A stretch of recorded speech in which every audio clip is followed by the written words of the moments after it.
Boston. But first, the other big story tonight comes out of Washington, where just hours ago, the president and vice president concluded a meeting with congressional leadership on immigration reform. Now, that high-profile Oval Office sit-down took place as we are just now days away from a final vote on the Senate version of this bill. Now, earlier today, Majority Leader Harry Reid predicted that the measure would be brought to the floor for consideration on either Thursday or Friday.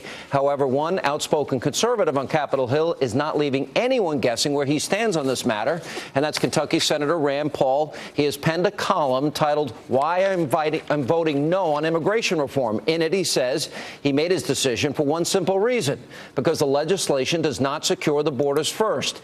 Here to explain the decision is the man himself, Senator Rand Paul. Senator, welcome back. Good to be with you, Sean. It's pretty simple to me that this was something that from the very beginning, conservatives who had been against any plan for legalization or green cards, like yourself, would have changed your mind if we secured the border first. Why didn't they listen?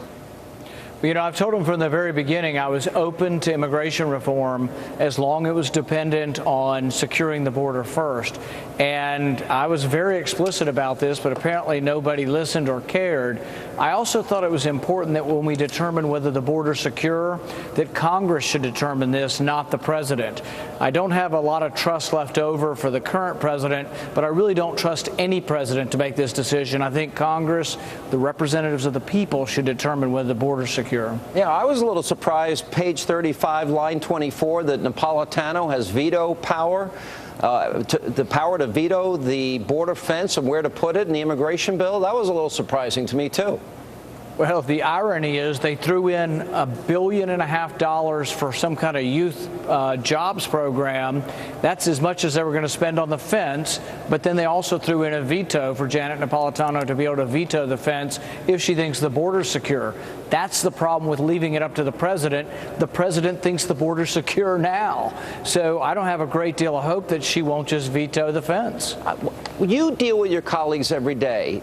Don't they believe that America has the right to sovereign borders? What do they tell you?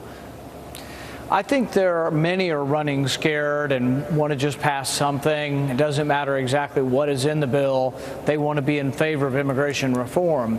And I'm in favor of it, but the details are important. I try to read the bills. It's 1,200 pages. We got it on Monday.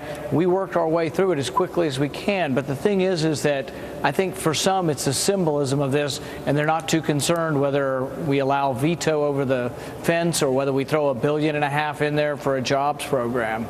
Yeah, I always expected that the House would only do border security, but my sources in Washington tonight are telling me that the leading bill that is being discussed in the House of Representatives is a bill that would give a 5-year temporary legal status to illegal immigrants, and then if the border is not secure, it would be revoked. Are you hearing the same thing?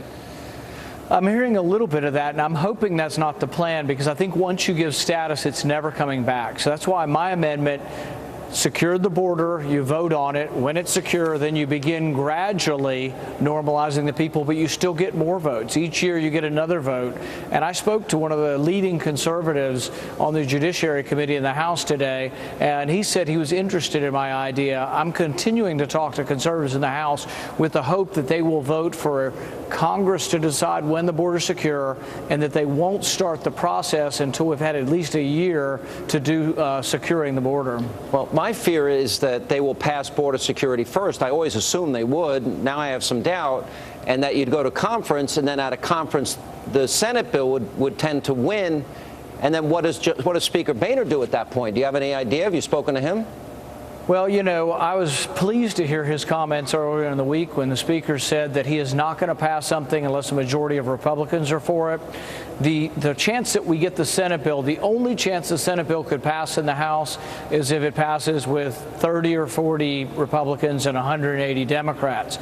If Speaker Boehner's going to hold to his word and say it has to have a majority of Republicans, I think we'll get a better bill. But what I'm hoping they will say is, let's do this stepwise. We can call it comprehensive, but let's have triggers in there that really make it a stepwise bill where border security is actually first, and then legalization comes after we vote that the border is secure. What did you think of the president's speech today when he said he would sidestep Congress to implement his global warming initiative through executive fiat? You know, I think he has a pattern of this, and this is one reason why a lot of us in the country are worried about which way and which direction he's taking the country. I don't like the idea of unelected bureaucrats writing law and making law. If he tries to do this, we will have a vote in the Senate. We have something called the Congressional Review Act, and if he writes a regulation or tries to have a new carbon tax without us voting on it, we will force a vote on it. But the question is, can we defeat him, or will the Democrats stay lockstep behind him? And that's what they've done in the past. One of the saddest things is we're watching this whole Edward Snowden fiasco unfold, and Vladimir Putin basically thumbing his nose and his thumb in the eye of America. Is the Wall Street Journal writes today that America is impotent. Do you think they view us as weak, our enemies? You know, I think it's hard to tell. I think that there's a great deal of sympathy around the world for privacy on the internet. In fact, I hear from some of the internet service providers and the search engine people that their trouble really isn't with anger in America right now. Their trouble is with anger in Europe. People really upset about their privacy being invaded. And so I think there's a lot of sympathy out there, maybe not necessarily for the idea of who the leaker is, but for the concept of privacy. I think there's a lot of sympathy around the world for that. Let me ask you, there was a Pew poll that came out when you look at the scandals and all the issues that we're discussing, and gun control, immigration, and global warming are at the lowest level in terms of people's priorities. But the most frequent words now used, according to Pew, to describe President Obama are incompetent and liar. What is that? What's your take on that? And what should the president take out of that? Well, you know, I think the constellation of scandals are adding up and they're multiplying.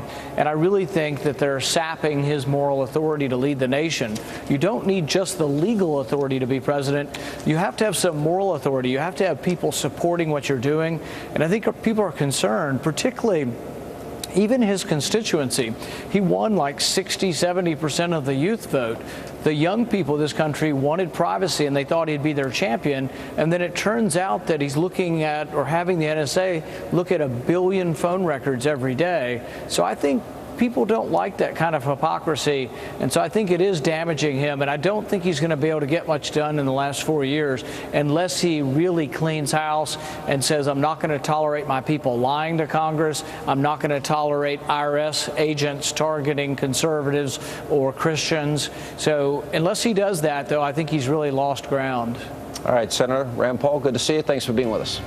Thank you, Sean. Coming up.